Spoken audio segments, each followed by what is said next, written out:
With a push of a button and a ring of a bell, the press of the Idaho Press-Tribune is off and running. This can go as fast as 40,000 copies an hour, but we rarely do that. So much happens before the finished product comes down the conveyor belt.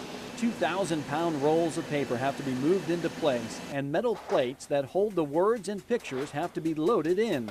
And when everything is set, the press is cranked up, bringing the day's news together. Vicki Holberg, the managing editor, has been watching this process for over 30 years. We asked her to share some of the Idaho Press-Tribune's history. What room is this? This is the newsroom archive.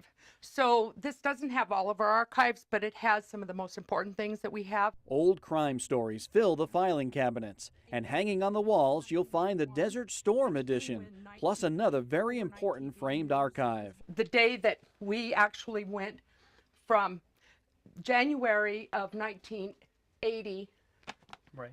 1980, and we converted then to our Sunday Idaho Press Tribune. So the history of the Press Tribune actually starts in 1883 in Caldwell, because Caldwell was founded in 1883, and the Studenberg brothers came to town, and they were they opened a bank. They opened, and they also started the newspaper. Then in Nampa, we started in the first newspaper started in the early 1900s, and that was the Nampa Progress. The printing press used back then is now in a museum. The motor turned the wheel, which turned the gears, enabling the press to shut like a clamshell, printing one sheet at a time. We have the large letters, and then we have all the way down to the smaller, and then there's even the itty bitty here. So there's a period, and every element, every piece of punctuation, every letter had to be hand set.